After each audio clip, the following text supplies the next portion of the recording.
হুগলি লোকসভা কেন্দ্রে high voltage লড়াই। একদিকে প্রাক্তন সাংসদ লকেট চট্টোপাধ্যায়, অন্যদিকে তৃণমূলের প্রার্থী অভিনেত্রী রচনা বন্দ্যোপাধ্যায়। প্রচার শুরু করেছে দুদলই। এরই মধ্যে দেওয়ালে দেওয়ালে দেখা গেল এই খোলা চিঠি।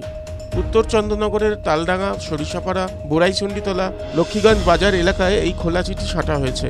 পোস্টারে দাবি করা হয়েছে লকেট চট্টোপাধ্যায় বিজেপি কর্মীদের ধমক দিচ্ছেন। চিঠিতে লেখা, 5 বছর উনি আমাদের মণ্ডলে আসেননি, তাতে আমাদের কি দোষ?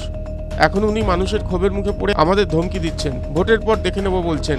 রাজ্য নেতৃত্বকে জানিয়েও কোনো লাভ হয়নি বলে দাবি করা হয়েছে ওই চিঠিতে। বুধবার 7 সকালে সেই চিঠি ঘিরেই ছড়িয়েছে চাঞ্চল্য। চিঠির শিরোনামে লেখা, লকেট চ্যাটার্জির হাত থেকে বাঁচান। আর চিঠি লিখেছেন খোদ বিজেপির মণ্ডল সভাপতিরা। এমনটাই দাবি করা হয়েছে চিঠিতে। তবে বিজেপির দাবি এসব তৃণমূলের কাজ। আমাদের 3 মণ্ডল সভাপতির নাম করে নাকি লকেট চ্যাটার্জির এগেনস্টে পোস্টার ফেলেছে যে লকেট চ্যাটার্জিকে আমরা চাই না। আপনাদের সবাইকে জানাতে চাই, এটা সম্পূর্ণ মিথ্যা অপপ্রচার। লকেট চ্যাটার্জি প্রার্থী হওয়াতে রচনা ব্যানার্জি পর্যন্ত ভয় পেয়ে গেছে এবং এই তৃণমূলের গুন্ডা বাহিনীও ভয় পেয়ে গেছে। লকেট চ্যাটার্জিকে আমরা চন্দননগর বিধানসভা থেকে 3 মণ্ডল সভাপতি 50,000 ভোটে লিড দেবো এবং হুগলি লোকসভা থেকে লকেট চ্যাটার্জি যে ভোটে জিতেছিলেন 2019-এ তার ডবল মার্জিনে ওনাকে জিতিয়ে নিয়ে আবার দিল্লিতে পাঠাবো। এটা আমাদের প্রতিজ্ঞা রইল এবং যাদের এখন মিথ্যা অপপ্রচার করছে তাদের মুখে ছাইকালি মাখিয়ে দেবো। এ ডর মুঝে বহুত আচ্ছা লাগা টিএমসি वालो।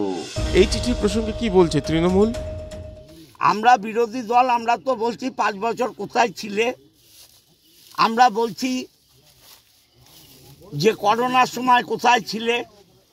এখন এসে নাটক করছে, এখানে রাস্তা অবরোধ, ওখানে রাস্তা অবরোধ, কিছুক্ষণ বাদে দেখবেন দিল্লি রোডে অবরোধ করে দিচ্ছে। আমরা তো বলছি না, ওদের মণ্ডল সভাপতিরা বলছে। ওদের মণ্ডল সভাপতিরা বলছে লকেটের হাত থেকে বাঁচান। খোলা চিঠি মোদিজির, দেখবেন বলবে এটা তৃণমূলের কাজ। তৃণমূলের খেয়ে দিয়ে কাজ পড়েনি, লকেটকে নিয়ে ভাবতে হবে। আমরা মোদিজিকে নিয়ে ভাবি, লকেটকে নিয়ে ভাবি না। মোদিজির সাথে আমাদের লড়াই, লকেট বাচ্চা মেয়ে, ওর সাথে কি লড়াই? যার নামে চিঠি, কি বলছেন সেই বিদায়ী সাংসদ লকেট চট্টোপাধ্যায়? কিছু না, তৃণমূল ভয় পেয়েছে, নিজের নাম না লিখে আমাদের মণ্ডল সভাপতিদের নাম করে এইসব ধরনের কিছু করছে। এরা ভয় পেয়ে গেছে। এরা দেখতে পাচ্ছে যে যেভাবে আজকে সিএ হয়েছে, 370 দ্বারা বিলীন হয়েছে, নারীবন্ধন অধিনিয়ম বিল হয়েছে, মহিলাদের জন্য এত কিছু নরেন্দ্র মোদীজি করেছে, সেটি নিজে এসে মহিলাদের জন্য আশ্বাস দিয়েছেন।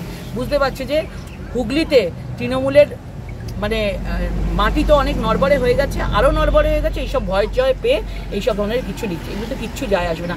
তারা বলতেই থাকুক, আমরা মানুষের মধ্যে তত বেশি করে পৌঁছবো। আশিক ইনসানের রিপোর্ট, TV9 বাংলা ডিজিটাল।